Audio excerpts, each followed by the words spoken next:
इस कार्यक्रम के पुण्यार्जक हैं परम गुरु भक्त परिवार कोलकाता। जय श्री ओम नमः सिद्धेभ्यः सर्वमंगलमांगल्यं सर्वकल्याणकारकं प्रधानं सर्वधर्माणां जैनं जयतु शासनं जैनं जयतु शासनं। पंच परमेष्टि भगवान के आचार्य श्री गुरुवर कुंद कुंद महाराज के आचार्य श्री गुरुवर विद्यासागर महाराज के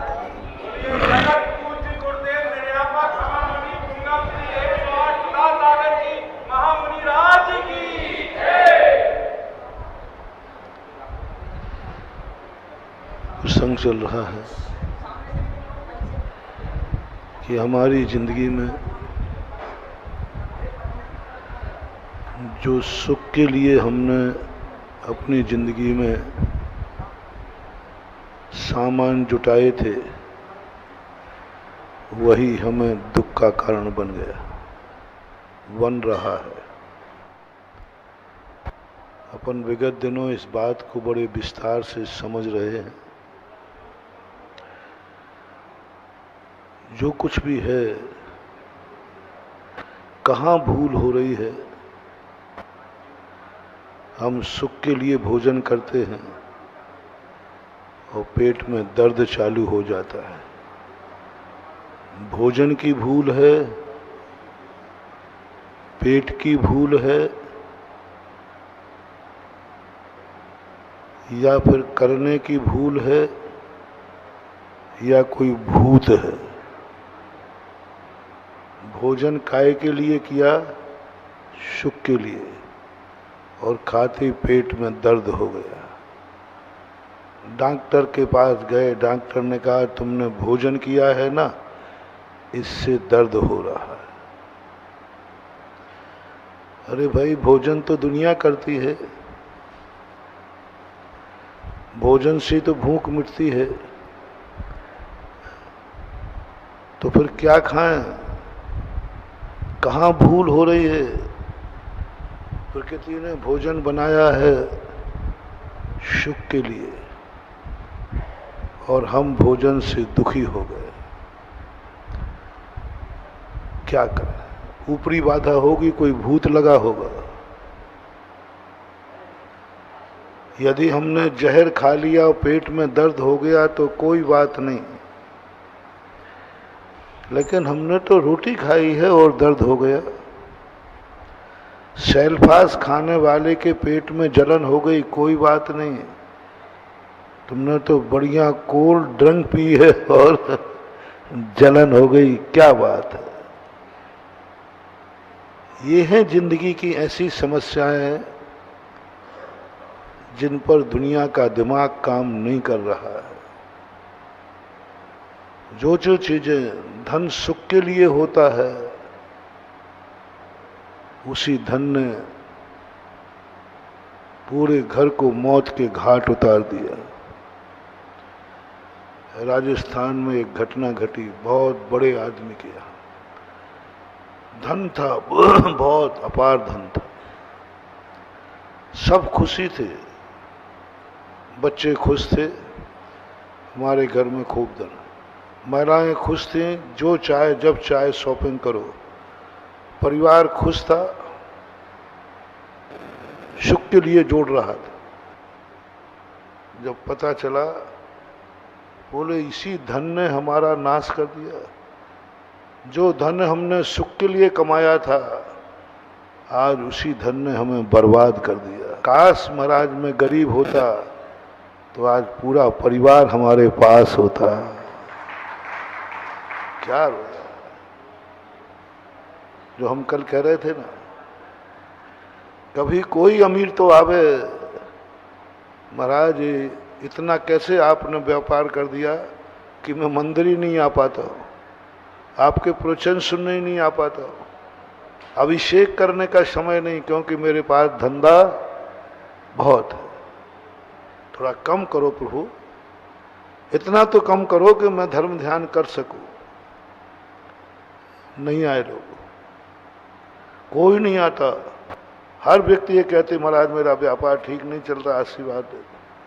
कोई नहीं आता महाराज मेरे व्यापार बहुत अच्छा चलता, थोड़ा कम करो। हर व्यक्ति आता महाराज मुझे भूख ही नहीं लगती। कोई नहीं आता महाराज जी हमारी थोड़ी भूख कम कर दो ना। कोई नहीं। धन बढ़ाने को सब आते, धन कम करने को कोई नहीं आ रहा। कल मैंने इसको विस्तार से कहा था, जिस दिन तुम पुण्य से ऊब जाओगे, जिस दिन तुम्हें पुण्य बाधक लगने लग जाएगा, जिस दिन तुम्हारा घर तुम्हें खुद जेल खाना लगने लग जाएगा। बहुत बड़ी बात है महानुभाव, आपने घर सुख के लिए बनाया है। अब देखना, तुम जैनी हो, पक्के बोल दो ना, पक्का जैनी हो, बल्दियत से जैनी हो। आप तो बल्दियत को भी जानते हैं। हाँ, पक्का जैनी हो। जैनी कौन? तुम्हें सम्यक दर्शन हुआ है कि नहीं? लो, मैं एक बहुत छोटा सा थर्मामीटर दे रहा हूं। जिसके यहां मकान है, बहुत अच्छा मकान, सब सुविधा से युक्त मकान, झांसी में नंबर 1 का मकान, 84 खंड का मकान, चक्रवर्ती का मकान, तुम्हें कभी प्रतीति हुई नागल के दिन मकान बनने के बाद, कभी मकान में प्रतीति हुई मैं जेल में बैठा हूं? ये मकान नहीं बना है, मेरे लिए जेल बना है। कभी मकान छुड़ा नहीं रहा। मकान में बैठे, अच्छे मकान, घटिया मकान नहीं, झोपड़ी मकान नहीं, बढ़िया मकान है। कभी प्रतीति में आया एक दिन, कभी अनुभव में, सामयिक में, ध्यान में, कभी भी ये मेरे लिए जेल है, घर कारागृह है।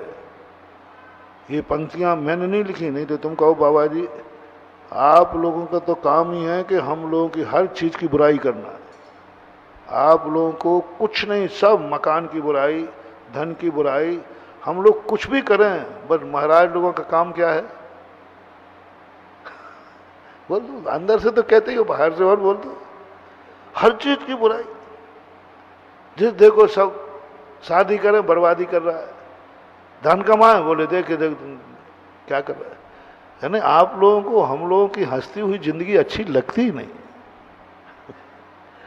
हम लोग बढ़िया कमाए खाएं, खूब कमाओ बेटा, खूब कमाओ, खूब, ये तो आशीर्वाद देते नहीं और उल्टा और करते। हाँ, लगता है आप आज लग रहा है। क्या गजब की बात, इसलिए हमने नहीं कही, आपके पंडित ने कही, आपके गृहस्थ ने कही कि सम्यक दृष्टिकोण, जो मंदिर आ रहा है वह नहीं, जो महाराज बन गया है नहीं, कोई जरूरी मिथ्या दृष्टि भी होती है। जो माला फेर रहा है वह नहीं, जो अच्छा आचरण कर रहा है नहीं, भक्तांबर पढ़ता है, रात में नहीं खाता है, बिना अभिषेक पूजन के पानी नहीं पीता है, कोई सप्तव्यसन नहीं करता है, शुद्ध शोला का खाता है, प्रतिमाधारी है, तो धर्मात्मा है कि नहीं? नहीं। प्रतिमाधारी है, 7 प्रतिमा है, ब्रह्मचारी है, 7 प्रतिमा है, एक टाइम भोजन करता है, शुद्ध पानी पीता है, कुछ नहीं, सब जितनी जैनाचार्य की चर्या है। इसके बाद तो ये तो धर्मात्मा है कि नहीं? जिनवाणी बहती नहीं, कोई जरूरी नहीं। अरे भाई ये सब आप देखो तो आपने जो क्रियाएं बताई सब कर रहा है, बोले धर्मात्मा नहीं।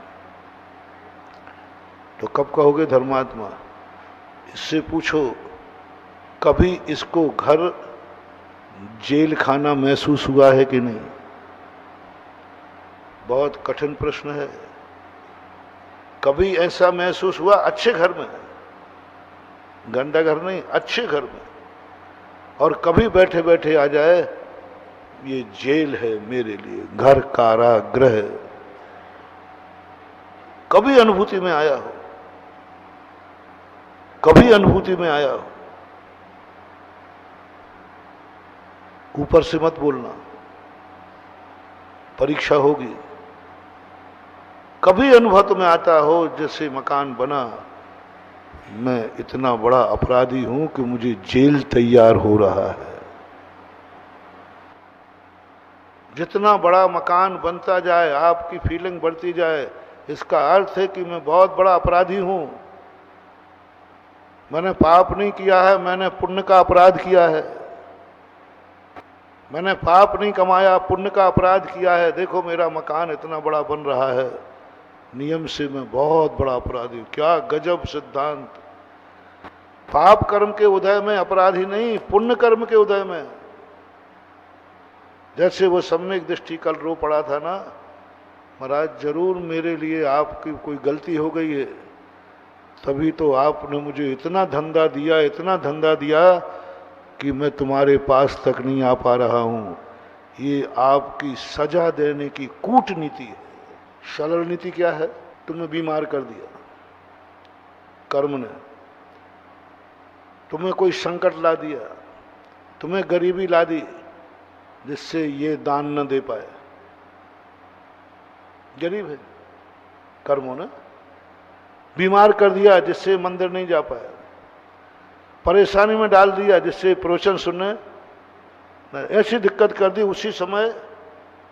ये कूटनीति नहीं है, ये सीधा सीधा तुमने गलती दी, एक झापड़ मार दिया, बात खत्म हो।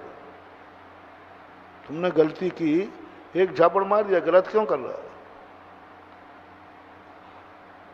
जो कूटनीति वाले होते हैं वे सामने वाले को मारते नहीं हैं, तड़पाते हैं।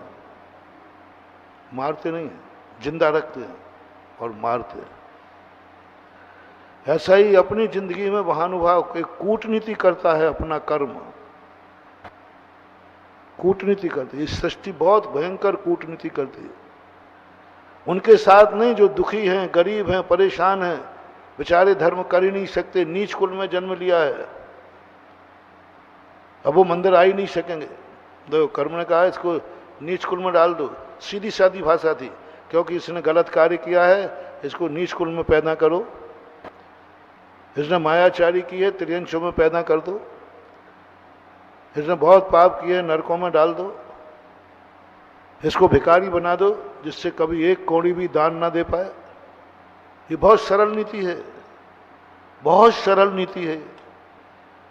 कर्म यदि तुम्हें ये कभी देवे तो घबराना न मत।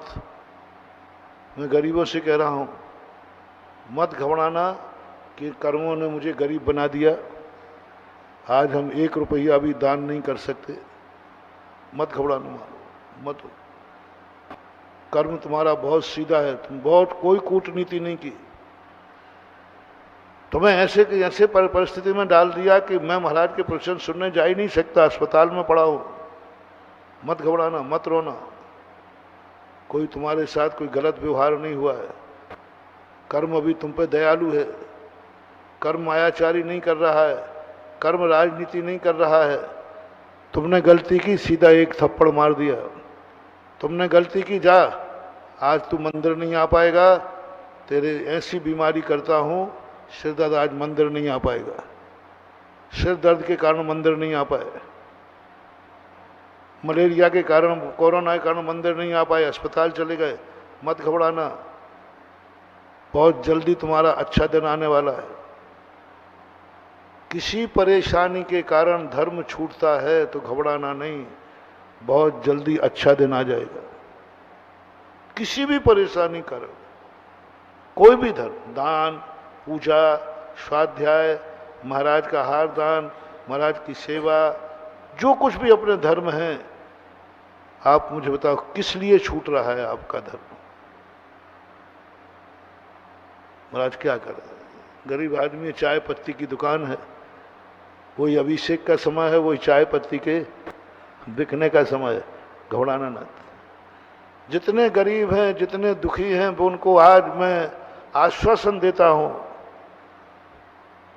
तुम परेशानी के कारण धर्म नहीं कर पा रहे हो, बिल्कुल मत घबराना, बहुत जल्दी तुम्हारे अच्छे दिन आने वाले हैं, क्योंकि कर्म ने तुम्हारे साथ कूटनीति नहीं अपनाई। राजा ने तुम्हारे साथ सीधी सीधी सजा दे दी, तुमने गलती की है, जाओ धूप में खड़े हो जाओ। तुमने सजा दी है, लो साहब उसने हाथ काट दिए, कोई बात नहीं, हाथ काट देने दो। तुमने कोई अपराध किया, सूली पे चढ़ा दिया, कोई बात नहीं, चढ़ जाओ, चढ़ जाओ, घबराना नहीं, घबराना नहीं, क्योंकि तुम्हारे अशुभ कर्म के उदय से ऐसा होगा। बहुत बड़ा मोटिवेशन है बंधु। वो लोग जो हमेशा हमारे पास आके रोते हैं, अरे क्या कुछ नहीं कर सकते, ऐसी बीमारी है, मैं कुछ त्याग नहीं कर सकता, रात भोजन भी नहीं छोड़ पा रहा महाराज, ऐसी बीमारी है, रात में दवाई तो खाना ही पड़ती। मैंने कोई बात नहीं, सुनना मेरी बात महाराज, मेरा बहुत मन करता है कि मैं रात्रि में पानी छोड़ दूं, अन्न जल छोड़ दूं, लेकिन डॉक्टर मना कर रहा है कि नहीं, 12 घंटे तुम भूखे प्यासे नहीं रह सकते, 12 घंटे बिना दवाई के नहीं रह सकते। तो मैं क्या कह रहा हूं, घबराओ मत, कोई बात नहीं। किस कारण से रात में ले रहे हो, बोलो, बीमारी कारण, अन्यथा मर जाओगे। वो रात में ले रहा है कि अपनी जिंदगी बचा रहा है, ये बताओ, फैसला करो। वो रात में ले रहा है या जिंदगी बचा रहा है? वही वाली बात, सैनिक बंदूक से मार रहा है सामने वाले को, तो वो मारने का हत्यारा है या देश का रक्षक है? बस यही बात। तुमने गोली खाई रात में, खाने के भाव नहीं थे, तो तुमने रात में नहीं खाया है, तुमने अपनी जिंदगी के प्राण बचाए हैं, तुम अहिंसक हो, क्योंकि तुमने मजबूरी थी, नहीं खाते तो मरते, मरना निश्चित था, डॉक्टर ने कह दिया। एक बार दशलाक्षण पर्व में शिविर चल रहा था, एक के 10 उपवास थे, 13 के दिन उसकी तबीयत बिगड़ गई, इतनी तबीयत बिगड़ी, इतनी ज्यादा, रात के 11 बजे अब सब मेरे पास आ गए, उसी को लेके महाराज। अब वो कह रहा नहीं महाराज, मैं तो ये मर जाऊंगा, एक उपवास तो करूंगा, एक ही रह गया था, कुछ भी नहीं, मैं तो करूंगा, चाहे मर जाऊं तो मर जाऊं। डॉक्टर साहब मिल गए, डॉक्टर साहब क्या बात है? बोले महाराज सुबह तक ये जिंदा नहीं रहेगा, जो कुछ भी उसको हो, किसी भी हालत में ये जिंदा रह ही नहीं सकता, और 1-2 घंटे यदि इसको ट्रीटमेंट नहीं दिया गया तो ये सुबह इसकी लाश मिलेगी।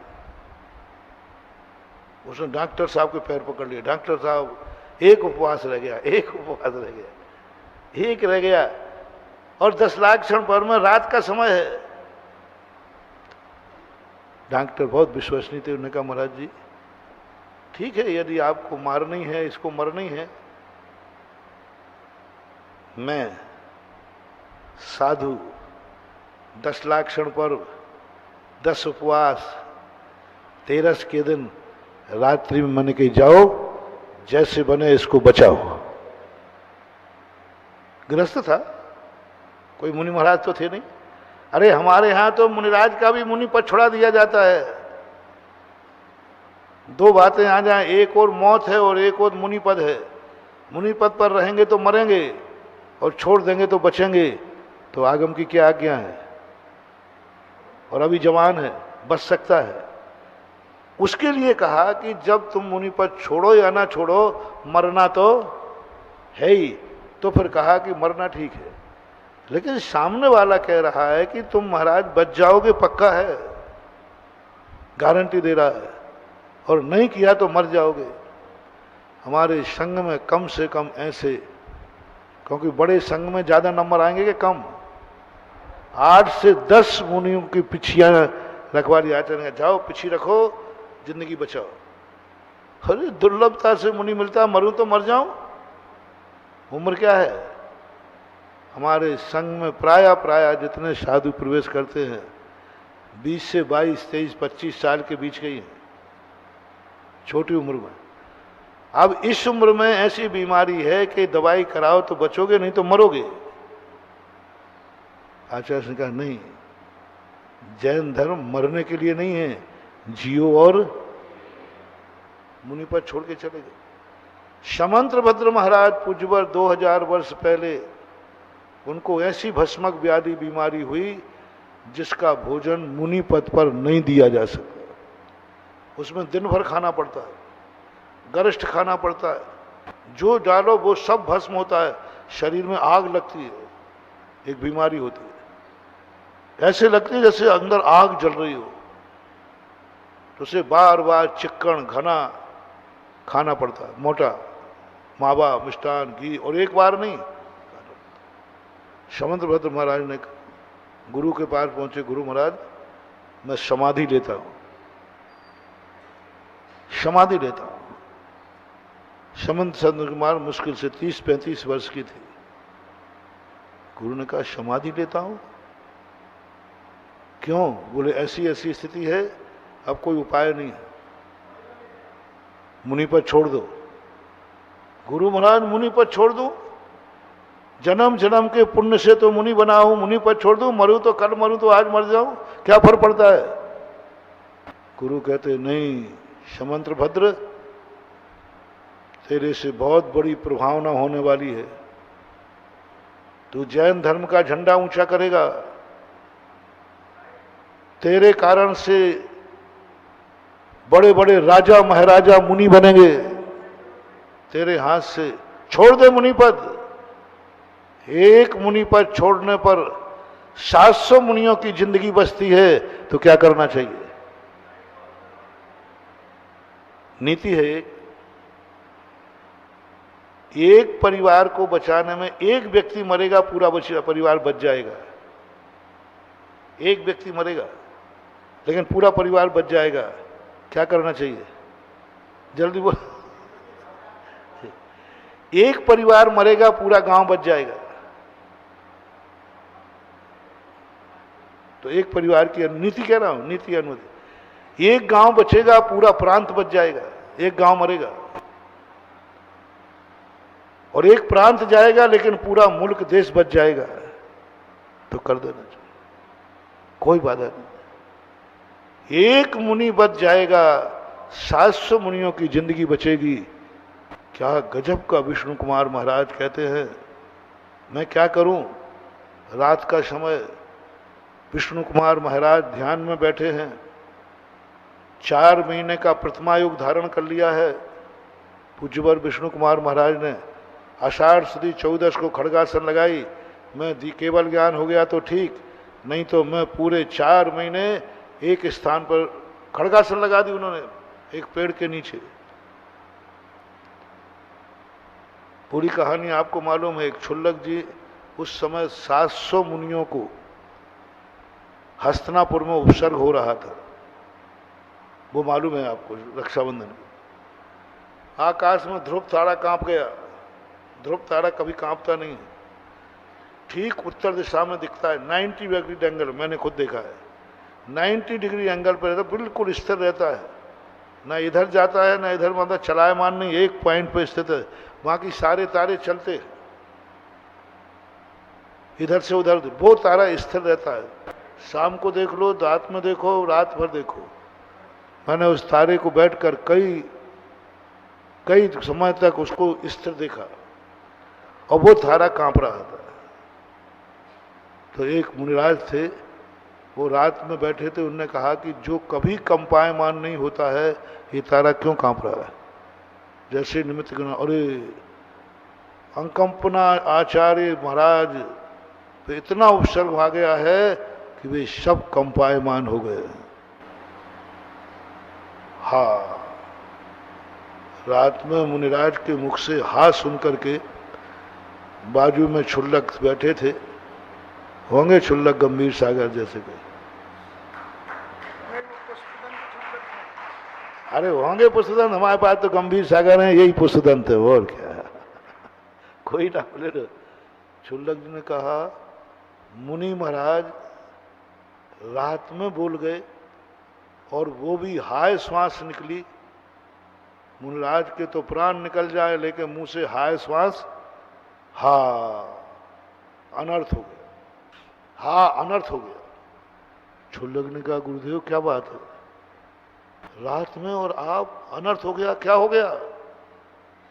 बोले, शुल्लक जी उत्तर दिशा में अकंपनाचार्य महाराज का चतुर्मास हो रहा है, उन पर घोर संकट आ गया है। बोले, क्या प्रतीक है? देखो ये तारा कांप रहा है। तो गुरुदेव जब आपने संकट जान लिया तो उपाय भी जाना होगा। बोले, शुल्लक जी इसका जो उपाय है वो उपाय काम में नहीं आएगा। बोले, उपाय है? बोले, है। विष्णु कुमार मुनि महाराज हैं, वो ही मात्र अभी पूरे आर्यावर्त में एक ही मुनिराज हैं जो इस उपसर्ग को दूर करने में समर्थ है, और कोई नहीं बचा सकता 700 मुनियों को। तो वो उनके जाता हूं मैं, वो नहीं उठेंगे। वो प्रतिमा योग धारण करके बैठ चुके हैं दिवाली तक के लिए। वो निरीह व्यक्ति हैं, वे अपने शुद्ध उपयोग में लीन हैं, उनको कुछ खबर नहीं है, इसी भाव में उनको मोक्ष होना है। शुल्लक जी कहते हैं, आप नाम पता बता दीजिए वो कहाँ है, फिर बाकी मैं निपटाऊंगा। शुल्लक जी विद्याधर थे, उनको आकाश गामनी विद्या सिद्ध थी। गुरु ने बता दिया, फलाने पर्वत पर फलाने पेड़ के नीचे विष्णु कुमार मुनिराज ध्यान में बैठे हैं। लेकिन शुल्लक जी व्यर्थ में जाना है, वो संकल्प करके बैठे कि मैं दिवाली के पहले उठूंगा ही नहीं। कौन हिलाएगा उनको? शुल्लक जी का छोड़ मर गुरुदेव, आप तो हमें दे दिया, नमोस्तु किया, और रात में शुल्लक जी चल पड़े और पहुंच गए महाराज के पास विष्णु। अब विष्णु वहां तो ध्यान में बैठे, हिला दिया, पकड़ के हिला दिया, पैर हिला दिए विष्णु कुमार महाराज के, हिला दिया, बिल्कुल जबरदस्त हिला दिया, उठो उठो उठो उठो। तो महाराज और बैठ गए, सकता है कोई उपसर करने वाला आया है। लेकिन इतना हिलाया तो महाराज की भी आंख खुल गई, ये तो शुल्लक दिखता है, शुल्लक दिखता है। शुल्लक हमें, शुल्लक तो हमारी जात के अनंत त्यागीवती जैन है, ये क्यों उपसर करेगा, क्यों उठा रहा है? उठो उठो, ध्यान का समय नहीं। महाराज ने आंख खुले, हूं वो नहीं चलेगा, आप पहले उठिए, मेरी बात सुनिए, मैं शुल्लक हूं, आपका दुश्मन नहीं है।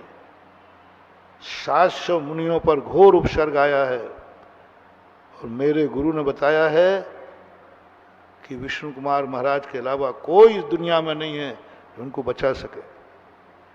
महाराज ने सुनी, बोले, भैया अब शुल्लक जी मैं क्या कर सकता हूं? पहली बात है कि मेरे पास कोई शक्तियां हैं नहीं, मैं तो एक छोटा सा महाराज हूं, मेरे पास कोई शक्ति है ही नहीं, क्या करोगे? तुम्हें कोई दूसरे विष्णु कुमार महाराज होंगे, तुमने गलत नंबर डायल कर लिया है। ओहो, हीरा मुख से ना कहे लाख हमारो मोह। महान आत्माओं की यही विशेषता है, शक्तियों के भंडार हैं और कहते हमारे पास कुछ भी नहीं। बोले, महाराज अब तो और पक्का हो गया, बड़े आदमी की यही पहचान है कि सब कुछ होते हुए भी कुछ नहीं है। और दूसरी बात, मान लीजिए शुल्लक जी है भी, तो मेरा प्रतिमा युग धारण है, हम यहां से उठेंगे नहीं। बोले, उठना पड़ेगा, रात में चलूंगा नहीं, चलना पड़ेगा। उपसर दूर करने के लिए मेरा मुनि पद छोड़ेगा, छोड़ना पड़ेगा। शुल्लक जी इतने टाइट होगा जैसे महाराज के आचार्य हो, गुरु जैसे आदेश दे रहा है ना, ऐसा छोड़ना पड़ेगा आपको। अरे मुझे केवल ज्ञान प्राप्त करना, केवल ज्ञान छोड़ दो, मुनि पद छोड़ दो, चातुर्मास छोड़ दो, सारे नियम धर्म सब छोड़ दो, छोड़िए आप। सवाल 700 मुनियों की रक्षा का है, एक मुनि पद जाएगा, 700 मुनि बचेंगे। आपको इतना विवेक होना चाहिए। आपके एक मुनि पद छोड़ने से 700 मुनिराजों की रक्षा होगी। बोलो भाई अकंपनाचार्य 700 महाराज भावलिंगी हैं कि नहीं? बोले पक्का। तो आप 700 मुनि बचाने के लिए एक मुनि पद नहीं छोड़ पा रहे। रात में चलने का जो पाप लगेगा, 700 मुनियों के बचाने का पुण्य कितना है बताओ भैया? बोलो भाई, आप लोग बताओ। रात में चलूंगा लेकिन 700 मुनि बचाने का पुण्य, रात में चलने का पाप, दोनों कौन सा ज्यादा होगा? 700 मुनियों का पुण्य होगा। समझाया बुझाया, अंत में विष्णु कुमार ने कहा ये क्षुल्लक ऐसे नहीं मानेगा।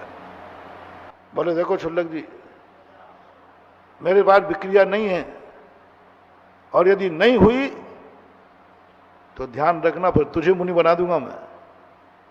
बोले ठीक है, और हुई तो आपको हमारे साथ चलना होगा।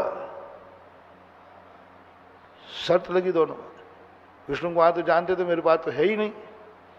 अच्छा ये क्षुल्लक हारेगा, मैं सुबह इसको मुनि दीक्षा दे दूंगा, या कह दूंगा मुनि बन जाए। क्षुल्लक जी कहते हैं ठीक हो जाए महाराज, देखते हैं। आपके बाद विक्रिया हुई तो फिर आपको कोई नियम कानून नहीं, आपको चलना पड़ेगा। बोले चलूंगा। बोले बढ़ाइए हाथ अपना, और बोलिए यदि मेरे पास विक्रिया रिद्धि है तो ये हाथ बढ़ करके अपनी सीमा तक पहुंचे। ये भाव किया और विष्णु कुमार महाराज का हाथ बढ़ना चालू हुआ, मानसोत्तर पर्वत तक पहुंच गया। विष्णु कुमार महाराज की हवा खिसक गई। क्षुल्लक जी बोले महाराज जी अब वचन से मत मुकरो, चलो। क्या गजब की बात है, क्या गजब की बात। संकट के लिए मुनि पद रात में चल पड़े। जो किया जो मुनि महाराज नहीं करते हैं वो भी करना पड़ा। तो बोलो विष्णु कुमार महाराज को रात में चलने का पाप, मुनि पद छोड़ने का पाप लगेगा, या 700 मुनियों को बचाने का पुण्य लगेगा? शास्त्र में लिखा, वात्सल्य अंग में विष्णु कुमार, किसी आचार्य ने लिखा कि विष्णु कुमार भ्रष्ट हो गए, रात में चल गए। सब शास्त्रों में उनकी प्रशंसा की कि उन्होंने 700 मुनियों को बचा करके एक अलौकिक कार्य किया। धर्म छोड़ना पड़ा, कोई बात। समंतभद्र महाराज के गुरु ने कहा नहीं, मुनि पद छोड़ दो। आज यदि समंतभद्र महाराज समाधि ले लेते तो हमारा तुम्हारा क्या होता? धर्म का नामो निशान मिट जाता। समंतभद्र महाराज ने बचाया है, सारे भारत में डंका पीटा श्रमण संस्कृति। तो कभी कभी परिस्थिति के अनुसार कभी धर्म को छोड़ना पड़े तो घबराना नहीं, क्योंकि परिस्थिति थी, मजबूरी थी। महारानी लक्ष्मीबाई को अपने बेटे की हत्या का पाप लगेगा? नहीं लगेगा, क्योंकि भाव क्या था उनका? ये विदेशी इसकी दुर्दशा कर डालेंगे, इसका धर्म कर्म सब भ्रष्ट कर देंगे। अभिप्राय क्या जौहर करने वाली महिलाओं को आत्महत्या का पाप लगेगा? आत्मदाह करती हैं जौहर में कि नहीं? जौहर होता ना। 16,000 रानियों ने, कर्णावती आदि चित्तौड़ के अंदर 16,000 रानियों ने जौहर किया। रानियां ना महिलाएं। जब युद्ध हुआ अकबर के द्वारा, और अकबर ने जो युद्ध किया इस ढंग से परेशान कर दिया कि राणा परिवार को भागना पड़ा। महिलाएं कहां जाती? हारना पड़ा, शहीद हो गए। राजा उदय सिंह के पिताजी। रानियां क्या करें? जिंदा आग में कूदी। 16,000, एक नहीं 16,000 रानियों ने जलती हुई चिता बनाई। उनका एक स्थान होता है, इतना लंबा चौड़ा हाल होता है, उसमें ईंधन भरा जाता है, और रानियां कूदती गईं, कूदती गईं। बोलो इन रानियों को आत्महत्या का दोष लगेगा? क्यों कूदी वो? अपने धर्म को, अपने धर्म की रक्षा के लिए, उनको सती कहा गया कि धर्म की रक्षा के लिए मर गई। ये आत्महत्या में नहीं आता, क्योंकि उन्होंने धर्म को बचाया है। इसलिए मैं आप लोगों से कह रहा हूं, किसी कठिन परिस्थिति के कारण, विपरीत परिस्थिति के कारण आपका धर्म छूट रहा है, आपको कुछ ऐसा गलत करना पड़ रहा है जो आपको करने योग्य नहीं है, घबराना मत, कोई बात नहीं, प्रायश्चित थोड़ा मिलेगा, ठीक हो जाएगा। ऐसा कार्य तुम्हें करना पड़ा जो तुम्हारा त्याग था, लेकिन तुम्हें बचाने के लिए करना पड़ा, कोई बात नहीं, अन्ना उपाय नहीं था, मर जाते, कोई बात नहीं। समझ रहे हो ना? दुखिया लोगों को बात कह रहा हूं, परेशान लोगों से बात कह रहा हूं, गरीबों से बात कह रहा हूं। तुम जिंदगी में एक भी बोली नहीं ले पाए क्योंकि गरीब हो। बिल्कुल मत घबराना, पश्चाताप मत करना, इतना ही सोचना जरूर मैंने कोई पाप किया है तभी तो आज हमारे पास 2 पैसा, बस इतना ही सोचना, घबराना नहीं। तुम्हारे अच्छे दिन बहुत जल्दी आएंगे, अच्छे दिन आएंगे, बस इतना ही सोचना कि मेरे ने कोई पाप किया होगा कि आज मैं गरीब हूं। देखो हमारे यहाँ विधान हो रहा है, पंचकर्णक हो रहा है, महाराज पधारे हैं, लेकिन मैं कुछ नहीं ले सकता हूं, बस इतना पश्चाताप कर लेना, आपके अच्छे दिन आने वाले। आज मैं बीमार हो गया, देखो मैं कोरोना में मंदिर नहीं जा पा रहा हूं, कोई बात नहीं, कोई बात नहीं, कोई दोष नहीं लगेगा तुम्हें, थोड़ा सा प्रायश्चित होगा, क्योंकि बीमारी के कारण मंदिर, कर्फ्यू लग गया, मंदिर नहीं जा सकते हो, कोई बात नहीं। कर्म की मार से, किस्मत की मार से, दुश्मन की मार से, अशुभ कर्मों की मार से यदि तुम्हें कुछ गलत करना पड़े और अच्छा छोड़ना पड़े तो तुम्हारे लिए कोई बात नहीं, कोई बात नहीं। लेकिन जिसकी मैं तुम्हें चर्चा कर रहा हूं, पुण्य के उदय से, अच्छे उदय से, व्यापार अच्छा चल रहा है इसलिए मंदिर नहीं जा पाए, गलती मत कर देना, गलती मत कर देना, बहुत बुरे बर्बाद हो गए, ऐसे बर्बाद हो गए कि तुम धंधा करने लायक भी नहीं रहोगे, क्योंकि पुण्य के उदय में तुमने धर्म छोड़ा है। हम लोग बड़े आदमी के पीछे क्यों पड़ते हैं? आप लोग नहीं जानते मेरी मोनोपोली, आप नहीं समझ रहे प्रकृति की कूटनीति, ये सबसे बड़ी कूटनीति है, इसको कैसे रोकूं? इसने इतना पुण्य किया है, इसको धन तो देना ही पड़ेगा, इसको धन तो, क्योंकि मजदूरी की है, लेकिन ये पापी का धन यहां लगना नहीं चाहिए। ये पापी को धर्म से वंचित कैसे करूं? देखना, आप कूटनीति है, कैसे करूं, कैसे करूं? धर्म कहता है इसको इतना धंधा दो, इतना व्यापार दो, इतने ग्राहक दो, सुबह उठते ही इसको चारों तरफ से ग्राहक फोन आ जाए, जिससे ये मंदिर ही ना जा पाए। ये है कूटनीति प्रकृति की। हम साधुओं को कहा गया, एक और गरीबों के 100 लोग बैठे हैं और एक अमीर आया है, दोनों को धर्मात्मा बनाना है, दोनों को धर्मात्मा बनाना है। हम गरीबों की तरफ देखेंगे भी नहीं और अमीर को बुला के बैठा लेंगे, आओ साहब। गरीब हम लोगों से बहुत परेशान रहते हैं, आचार्य से तो और ज्यादा। आजकल तो टाइटल बन गया है, कहते वो तो अंदर तो जो है तो वो तो मैंने पढ़ ही लिया ना।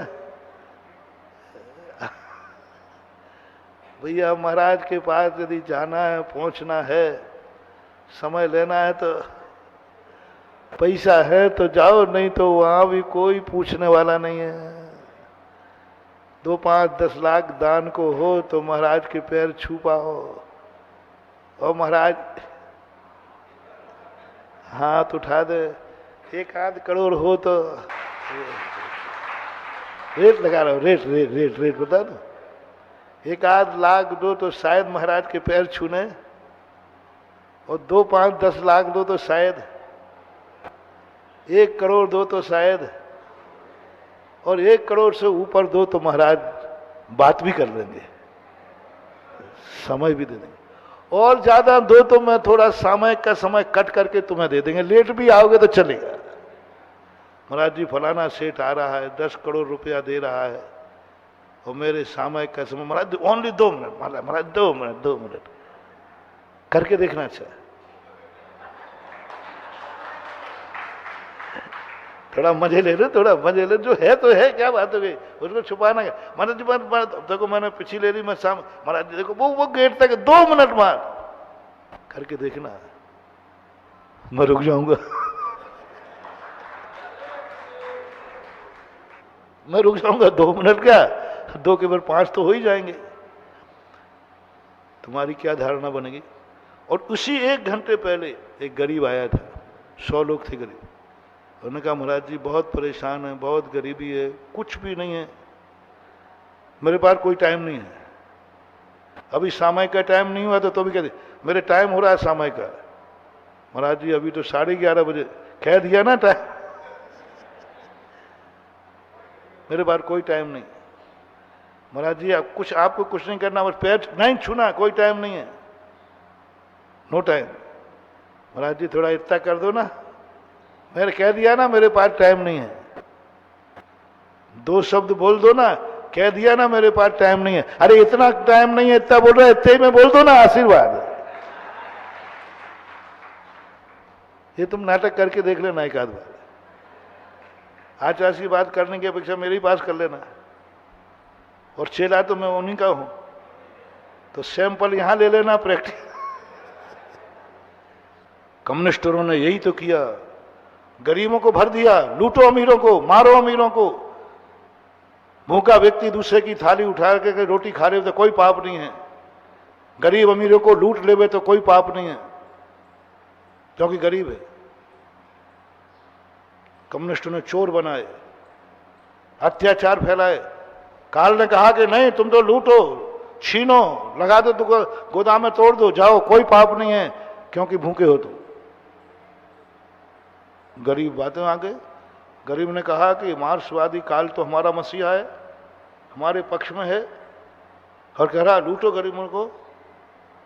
गए गरीब लौट करके अमीरों की बस्तियों में, अमीर अमीर है महानुभाव, उसने एक फोन कर दिया और पुलिस की छावनी बन गई, और जो धुलाई हुई गरीबों की, तो अभी तो पेट की ठीक, पीठ और बराबर हो गई। पिट के लौटे, पिट के लौटे, जेल में सड़े, चोरी करते पकड़े गए। अमीर आदमी से कभी भिड़ने की चेष्टा मत करना। किसी भी क्षेत्र में यदि अपन से कोई बड़ा है, महानुभाव, कितना भी दुख उठा लेना, उससे टकराने की चेष्टा मत करना, कभी मत करना, कभी मत करना, भूल कर नहीं करना, सिद्धांत के अनुसार भी, क्योंकि वो तुमसे बड़ा है। कुछ तो उसने अच्छा किया है, तब तो वो तुमसे कुछ तो किया है, टकराना नहीं। एक उदाहरण दे देता हूं, समझ में आ जाए। हाईवे पे चल रहे हो, साइकिल पे, पीछे ट्रक आ रहा है, वो हार्न बजा रहा है, बजाता रहा, तेरे बाप का रोड है, मैं तो यहीं चलूंगा।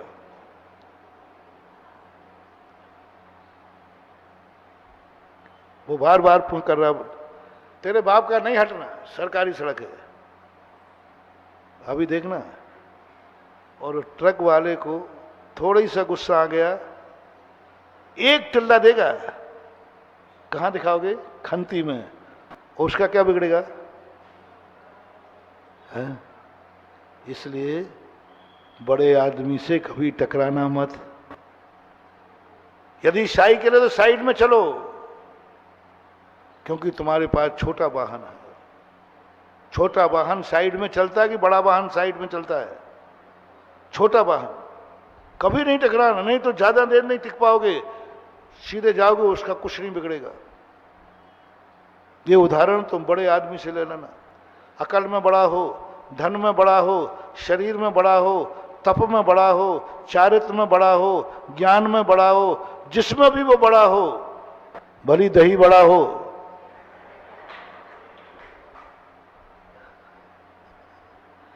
बड़ा शब्द है टकराना नहीं। एक सूत्र लो, मोटिवेशन। किसी भी क्षेत्र में, मैं उसने नहीं कह, ताकत में बड़ा है, उसके पास शस्त्र ज्यादा है, तुम्हारे पास कम है, टकराना नहीं, पीछे हट जाओ, संधि कर लो, पीछे हट जाओ, संधि कर लो, समझदारी है। एक और उदाहरण तुम्हें देता हूं। एक गुंडा था, वो सड़क से निकल रहा था, ऊपर से एक ईंट गिर गई नीचे, उसको लगी नहीं, सामने गिरी। गुंडा था, बोले किसकी हिम्मत है, मैं निकल रहा हूं और ईंट गिर, भाई तुझे लगी नहीं, सामने गिरी, किसकी हिम्मत है। उसने ईंट उठाई, इस छत से आई है, और गालियां देता हुआ कहा जो छत पे मिलेगा उसका खोपड़ा फोड़ूंगा। खूब गालियां देते हुए भगता गया, खोपड़ा फोड़ दूंगा, मैं निकल रहा था, ईंट कैसे गिरी। बहुत जोश में गया था, जो मिलता फूट नहीं था खोपड़ा, गुंडा आदमी था। ऊपर जाके पहुंचा तो दारा सिंह दंड बैठक लगा रहे थे। उसको देख करके गुस्सा का क्या हुआ, दारा सिंह क्यों रे, क्यों आया यहाँ? अरे उस्ताद साहब, वो आपकी ईंट नीचे गिर गई थी, वो देने आया।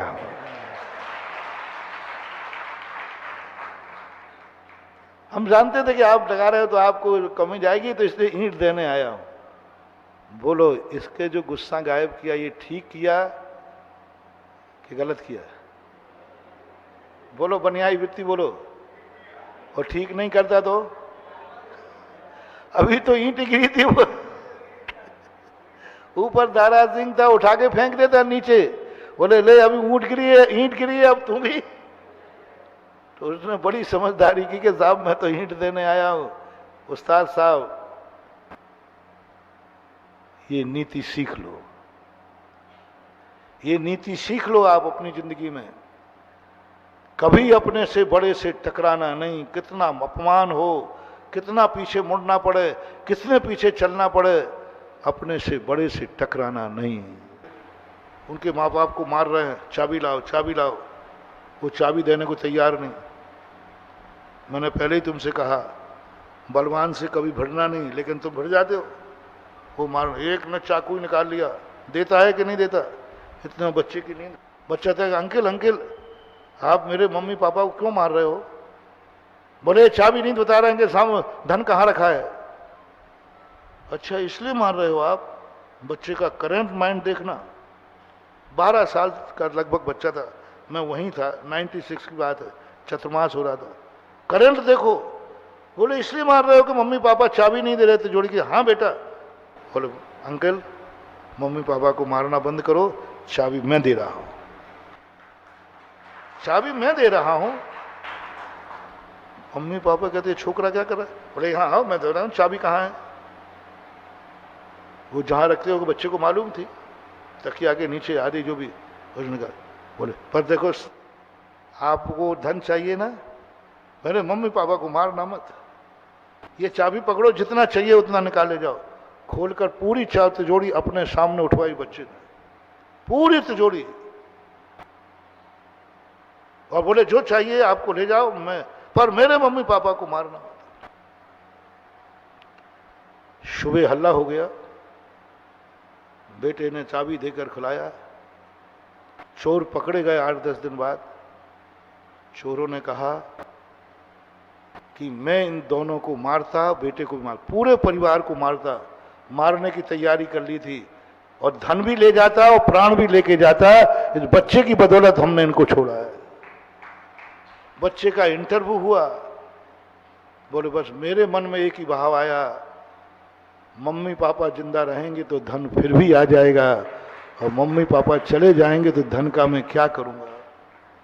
ये धन दौलत मेरा सब बचा भी रह जाएगा तो मेरे क्या काम का है, और मम्मी पापा रहेंगे तो हमारा सब कुछ चला जाएगा तो भी जो उसको बहुत बड़ा राष्ट्रीय पुरस्कार दिया था, उस बच्चे, बोलो भैया उस बेटे ने सही किया कि गलत है?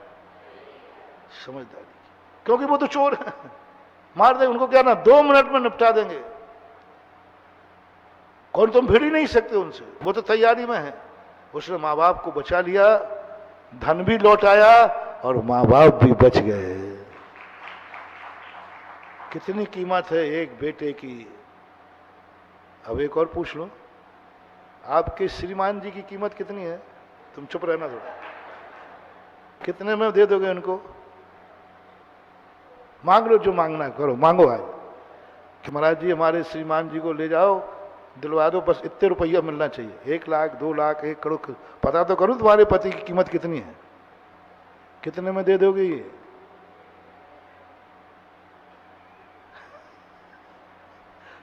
पुरुष लोग इधर देख रहा है कि कोई कह रही तो नहीं है हमारे।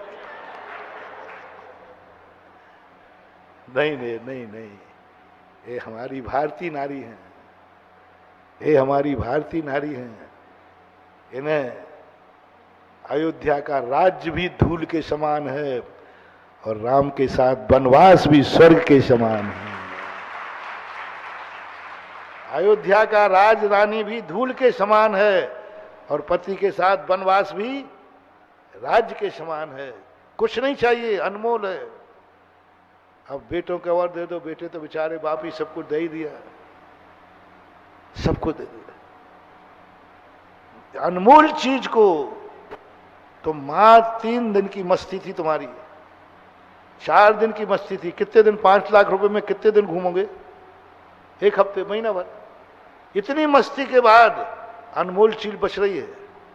उस माँ की दुआ बोलो क्या लगेगी जब तुम पहुंच जाओगे, माँ इस बेटे की दवाई मैं कराता हूँ, मेरे पास घूमने के पैसे थे वो देता हूँ। बोलो माँ की दुआ क्या लगेगी। उस बेटे को तुमने नहीं बचाया महान भाव, 100 भवों तक तुम कभी निपुते नहीं होगे, तुम कभी बेटे की अर्थी तुम्हारे कंधे पर नहीं निकलेगी। बेटे की अर्थी कभी कंधे पर नहीं निकलेगी, क्योंकि तुमने एक मां के बेटे को अपना घूमना छोड़ दिया था। एक पत्नी के पति को बचाने के लिए अपना घूमना छोड़ दिया था, एक बेटों के बाप को बचाने के लिए अपना घूमना छोड़ दिया था। पारसनाथ की चर्चा क्यों? पारसनाथ से सिंहासन क्यों हिल गए? क्यों हिल गए सिंहासन? कैसे हिल गए सिंहासन? क्या दूसरे तीर्थंकर दयालु नहीं थे? क्या गजब समय आपका हो गया 2 मिनट में। पारसनाथ घूमने जा रहे थे अपने दोस्तों के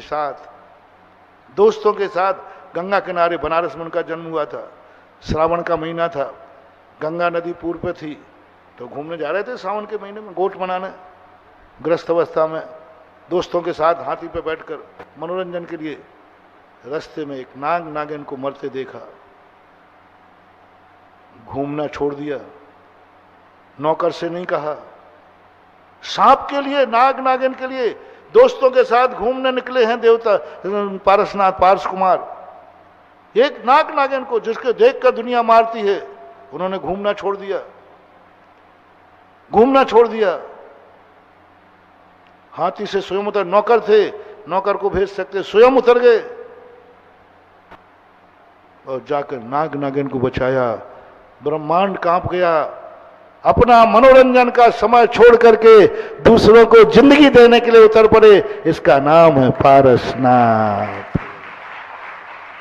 कभी आप भी किसी मनोरंजन के लिए पैसा रखा है, किसी शौक के लिए पैसा रखा है, कोई घूमने के लिए पैसा रखा है, कोई ऐशो आराम के लिए पैसा रखा है, कभी ऐसे जरूरतमंद के लिए आप लेके पहुंच जाना, पारसनाथ की छाया तुम्हारे सिर पर हमेशा रहेगी। देवता तुम्हारी रक्षा करेंगे। देवता, इसने कौन सा पैसा लगाया है जो घूमने जा रहा था? पेट की रोटी काट के नहीं कह रहा हूं, भूखे रह के नहीं कह रहा हूं, कौन से पैसा कह रहा हूं? जो तुम गुटखे को दे रहे हो, जो तुम शराब के लिए दे रहे हो, जो तुम दिवाली पर फटाका उड़ाने के लिए कह रहे हो, जो तुम ऐशो आराम में खर्च कर रहे हो, उनकी बात कर रहा हूं। जो बारात में तुम फटाका फोड़ोगे, जो बारात में जाकर बैंड बाजों पर उड़ाओगे, उनके पैसे की बात कर रहा हूं, पेट की रोटी की बात नहीं।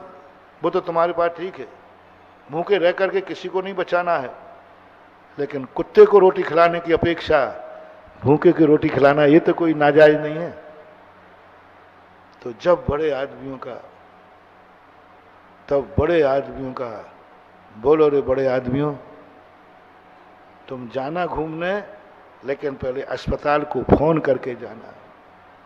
तुम रोटी रखना, लेकिन शाम को कहीं घूम लेना, सगर के बाहर कोई एक रोटी को तरस तो नहीं रहा है।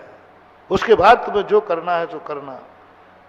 अभी अपन समय आपका हुआ, कल अपन फिर इस पर चर्चा करेंगे। अभी गरीब लोग कल तक और दे लो बद्दुआ जितनी देना है, क्योंकि हम तो अमीरों के महाराज हैं। और जैसे ही गरीबों ने देखा ये क्या चमत्कार है, अमीर लोग मेरे हाथ जोड़ रहे, मेरे दरवाजे आ रहा है, मुझे दे रहे, यह है महावीर का दरवाजा। और गरीब की सुन लेते तो कहते थे गरीब लोग जाओ मैं फोन कर देता हूं अमीरों के पास, चलो मैं चलता हूं अमीरों के साथ। तो बोलो गरीब को अमीर के दरवाजे खड़े कर देना ठीक था कि अमीर को गरीब के दरवाजे खड़ा कर देना इज्जत का काम था? गरीबों की इज्जत किसमें रही? तब जो जय जयकार बोली गरीबों ने, जय जय गुरुदेव। अब क्या कहे, खा गया गुरुदेव आप ये बड़ा आदमी मेरे लिए कह रहा है, हाथ जोड़ के कह रहा है भैया और ले ले और ले ले। अब बड़ी गरीब कहते महाराज जो हमने आपको गालियां दी उसका क्या होगा? थोड़ा समझो, बड़े आदमी यदि गरीब की नहीं सुन रहे हैं तो उसमें भी गरीब का हित ही है। और ऐसा हित किया कि सांप को दरवाजे खड़े कर दिया और दान का उपदेश दे दिया।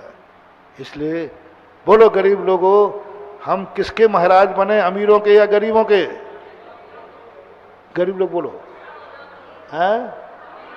तुम आओगे तो हमारे पास कोई टाइम नहीं है, चलेगा? तुम आओगे तो मेरे पास कोई आशीर्वाद नहीं, चलेगा? और अमीर आएगा तो सामायिक भी कम करके दे दूंगा, चलेगा? हाँ अब तो चलेगी। महावीर भगवान की। इस कार्यक्रम के पुण्यार्जक थे परम गुरु भक्त परिवार, कोलकाता।